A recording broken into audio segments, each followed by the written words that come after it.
Hello and welcome to Intriguing Realms. Tonight, a mysterious tale of a group of people trapped in time. It's a tale we call The Village.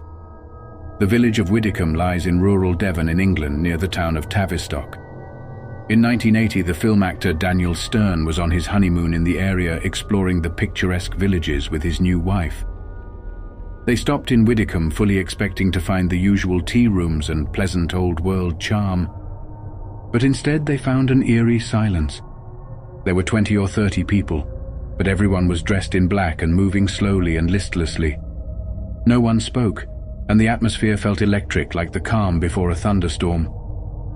An elderly lady stood in the church doorway, and they hesitantly agreed to approach her since she was on her own. She wore a black dress and a veil covered her eyes. She lifted her veil and began talking to them in a strange language, like speaking in tongues. Terrified, they decided to move on and return to their car.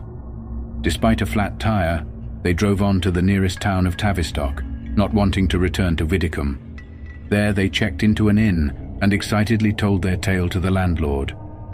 He was unsurprised and told them of the local legend to explain what they had seen. One Sunday afternoon in the 17th century, when the church was full for a service, a terrible thunderstorm gathered above Widecombe. At the peak of the storm, the church tower was struck by lightning, and it came crashing through the roof of the church. A fire started, and the congregation panicked in their efforts to escape, falling over each other in the stampede for the doors. Trapped by the fire, most of the townsfolk perished inside the church that night. Over the years, people in the village reported seeing the spirits of those that died in the flames. They always had terrible burns on their faces and bodies, and wandered listlessly around outside the church, forever in purgatory. Devon is notorious for hauntings. The local area of Dartmoor is mostly moorland, and villages have always been small and widely spaced. The locals love a good ghost story, and there are countless similar tales. These have been passed on down the centuries, told on dark winter nights, undoubtedly becoming embellished and romanticized over time. So what are the true facts? A local schoolmaster called Richard Hill wrote a detailed summary of the true event. It did indeed happen, on Sunday the 21st of October 1638. An afternoon sermon was taking place, with approximately 300 villagers in attendance.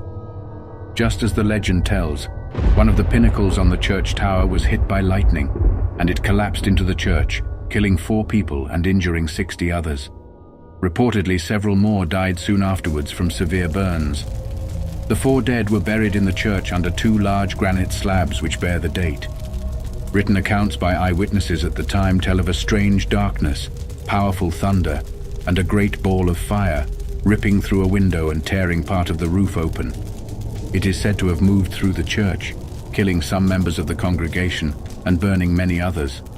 This is considered to be one of the earliest recorded instances of ball lightning. The minister's wife had her rough, the linen next to her body and her body burnt in a very pitiful manner. The head of local warrener Robert Mead struck a pillar so hard that it left an indentation. His skull was shattered and his brain hurled to the ground. One man was thrown violently against a wall and died later that night, whilst his son, who had been sitting next to him, was unhurt. A dog ran out of the door, was hurled around as if by a small tornado, and fell dead to the ground. People suffered burns to their bodies, but not to their clothes. At the time, any bad event was deemed to be the work of the devil, and therefore the following local legend emerged. The devil was on his way to Widecombe to claim the soul of a man called Jan Reynolds. In the nearby Tavistock Inn, he stopped for directions and refreshment. The landlady reported a visit by a man in black with cloven feet riding a jet-black horse. The stranger ordered a mug of ale, and it hissed as it went down his throat. He finished his drink, put the mug down on the bar where it left a scorch mark, and left some money. After the stranger had ridden away, the landlady found that the coins had turned to dried leaves. Jan Reynolds was playing cards in the church during a church service. When the devil arrived, he tied his horse to one of the pinnacles, grasped Jan, and in his haste to gallop away forgot to untie the horse. This pulled the pinnacle over, resulting in it crashing through the roof. As he galloped away across Dartmoor, Jan's pack of cards fell to the ground and turned into 4 fields. They are visible today in the shape of a heart, diamond, spade and club. In actual fact, the shape of these ancient fields is connected to local tin mining, but understandably the devil's tale persists as being a much more romantic explanation. Regarding the people dressed in black, maybe there had been a funeral in the village the day that Daniel Stern visited. But would he have mistaken modern black clothes for 17th century attire? What about the eerie, silent atmosphere? And why did the old lady speak aggressively in a foreign tongue? Perhaps we will never know for sure. Maybe the story continues to be embellished each time it is retold, adding layers to the legend, just as it has been for the last 400 years. Have you ever visited Widecombe or experienced a time slip? Let us know on IntriguingRealms@gmail.com. And as always, sweet dreams.